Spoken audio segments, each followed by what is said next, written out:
The Gospel according to John is one of the most influential writings in Western culture. It helped Christians to justify thinking a Jewish peasant was God as part of a divine trinity. And John 3:16 shows up everywhere, from The Simpsons to this guy's face, this tattoo, and this shopping bag.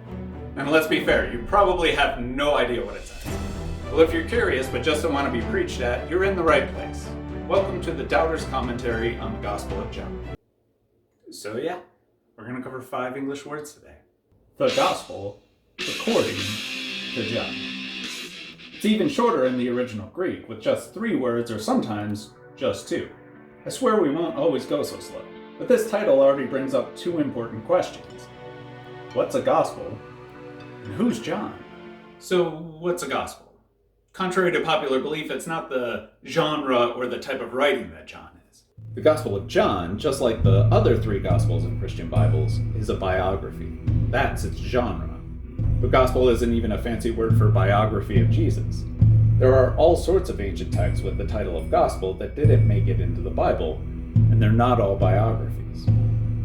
The Gospel of Thomas, for example, is a sayings collection. The Gospel of Nicodemus is a trial report. And the Gospel of Judas is an apocalypse. They're all over the place. So why call them Gospels? Gospel is an outdated translation for a word that basically means proclamation or good news. Any text that shared the good news about Jesus, whatever it thought that was, could be called a gospel. This one is just the good news the way someone named John would tell it. Which brings us to a second question. Who's John again? The only hint the text gives us is a figure it calls the disciple whom Jesus loved, or the beloved disciple for short. At a character level, the high priest in Jerusalem knows him, so maybe he's from the city and a bit upper crust. The Gospel's wordplay and understanding of Greek rhetorical conventions suggests some Greek education, but other than that, there's not much to say. There is a guy named Lazarus, who John says Jesus loved, so there's an argument to be made that he's the beloved disciple. But why call him by his name like 13 times in a row, then never again? It's weird. Some have made a case for a disciple called Thomas, which may be a nickname meaning twin.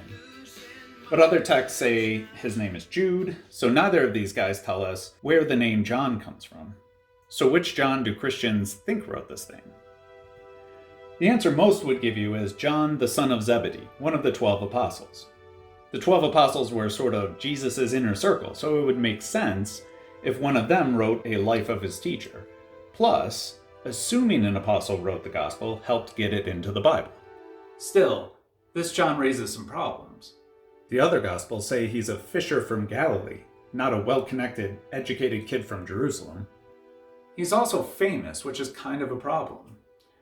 In the ancient world, people with the same names tend to get confused with each other. This happens with 2 Philips, or like 3 different Marys. Somebody mentions the less famous person, and people assume you're talking about the more famous one. If I say my uncle's really into Elvis, you'll think I mean Presley, not Costello. John was a very popular name. In fact, the first character we meet in the gospel is a guy named John, but he's dead before Jesus is, so he's definitely not the author. The author of Revelation is also named John, and for centuries, Christians thought the same guy wrote both books. But few scholars do anymore. The style and theology are just too different. They're probably written by different people. There is a third option, someone called John the Elder. A bishop named Papias in the 2nd century reportedly says this John was also one of Jesus' disciples, just not one of the 12 apostles. Some scholars point to the fact that there are 3 letters of John in the New Testament, and in 2 of them, the author calls himself the Elder. John the Apostle and John the Elder may have each ended up in the Greek city of Ephesus. So if someone said they heard a story from John in Ephesus, it would be really tempting to think of the more famous apostle, not the lesser-known elder. Presley, not Costello. To be fair, arguing the author of John as the Elder only highlights how flimsy the ancient evidence can be. Okay, so here's Jesus' death around 30, but the gospel doesn't appear until about 60 years later. But we know about the Elder through Papias, who wrote in the 100s, maybe as late as 130. And we don't even have Papias' actual writings. An historian named Eusebius quotes Papias 2 centuries after that. And at a practical level, we don't have Eusebius' direct written works. The earliest physical evidence for what Eusebius wrote appears 150 years later in a Syriac translation. In other words, if I tell you that the elder wrote John, I'm asking you to choose to trust that Papias was honest and correct in what he said about John a few decades after John died, that what Papias wrote was reliably handed down to Eusebius 2 centuries later, that Eusebius honestly and correctly reported what Papias wrote without modification, and that what Eusebius wrote about what Papias wrote about what the elder said was faithfully recorded for another couple centuries when it was translated into another language. Whew.